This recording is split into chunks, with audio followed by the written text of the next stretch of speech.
Yukarıda oralar iyi kalmışlar ha. Yok mu onlar 3 kişi falan?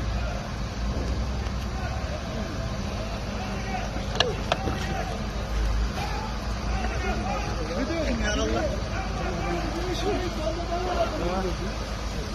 Resim mi?